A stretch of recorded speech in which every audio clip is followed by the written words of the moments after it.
নমস্কার সবাইকে। আমরা প্রত্যেকে জানি যে ওয়েস্ট বেঙ্গল গভর্নমেন্ট অন্নপূর্ণা ভাণ্ডারের জন্য ফর্ম বের করেছে। এখন ন্যাচারালি এই সাবজেক্ট নিয়ে আমরা ভিডিও বানাই না, কিন্তু ফর্মের মধ্যে একটা অংশ আমি দেখলাম এবং বহু মানুষ আমাকে ফোন করছে, এই কারণে ভিডিওটি বানাতে একটু বাধ্য হচ্ছি। আমি চাইবো ভিডিওটি আপনারা সবার মধ্যে অ্যাটলিস্ট শেয়ার করুন, যাতে ওয়েস্ট বেঙ্গল গভর্নমেন্টের কারো না কারো হাতে এই ভিডিওটি গিয়ে পড়ে। তা এই ফর্মের মধ্যে আমরা যদি যে সেকশনগুলো করা রয়েছে তার মধ্যে যে ডি সেকশন রয়েছে ইনকাম অ্যান্ড প্রফেশন বলে, তার 1 নম্বরে দেওয়া রয়েছে does any member pay income tax or professional tax. এর মানে হলো আপনার ফ্যামিলির কেউ কি ইনকাম ট্যাক্স দেয় অথবা প্রফেশনাল ট্যাক্স দেয়। এখন প্রথম প্রশ্নে আসি যে কেউ কি ইনকাম ট্যাক্স দেয়, এর কিন্তু দু ধরনের মানে হয়। অনেক মানুষই বোঝে ইনকাম ট্যাক্স দেওয়া মানে হলো ইনকাম ট্যাক্সের রিটার্ন জমা করা, কিন্তু ভারতবর্ষে ম্যাক্সিমাম মানুষ দেখা যায় যে তার যে ইনকাম ট্যাক্স রিটার্ন জমা করেন তার মধ্যে ম্যাক্সিমাম মানুষ কোনো ধরনের কোনো ট্যাক্স পেমেন্ট করেন না। কেননা দেখা যাবে তার ইনকাম আছে 5 লাখ টাকা, 6 লাখ টাকা, সে হয়তো একটা লোনের জন্য তার ইনকাম ট্যাক্স রিটার্ন জমা করছে।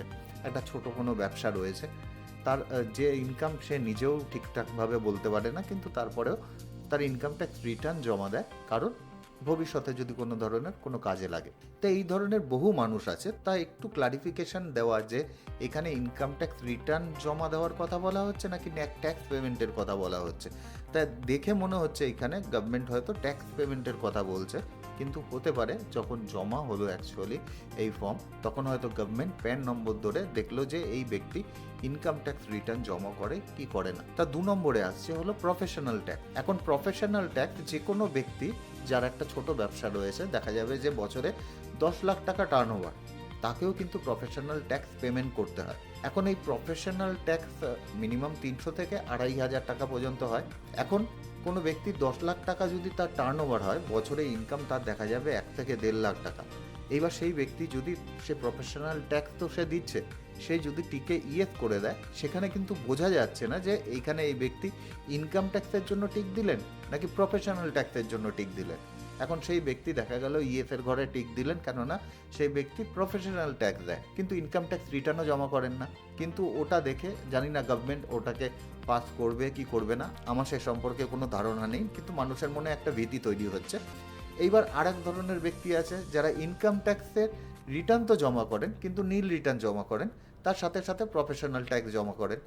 এবার সেই ব্যক্তিও যদি টিক দেয় তাহলে একটা কনফিউশন তৈরি হয়ে যায়।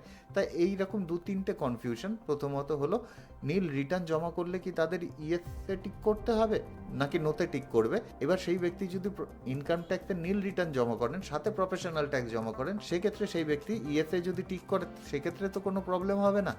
আবার সেই ব্যক্তি যদি নোতেও টিক করে তাহলেও তো কোনো প্রবলেম হবে না, কেননা প্যান নম্বর দেখে বোঝা যাবে যে সেই ব্যক্তি প্রফেশনাল ট্যাক্স জমা দিচ্ছে। তো এই ধরনের একটা কনফিউশন কিন্তু আছে। এর জন্য আমি চাইবো এর একটা ক্লারিফিকেশন কেউ অ্যাটলিস্ট দিক, যাতে অনেক মানুষই আমাকে ফোন করছে এবং এর সঠিক উত্তর আমার নিজের কাছেও নেই। আশা করব ভিডিওটি সবার মধ্যে আপনারা শেয়ার করবেন, যাতে ভবিষ্যতে গভর্নমেন্ট এটার ব্যাপারে একটু নজর দেয়। সুজয় বৈদ্য, সাইনিং অফ।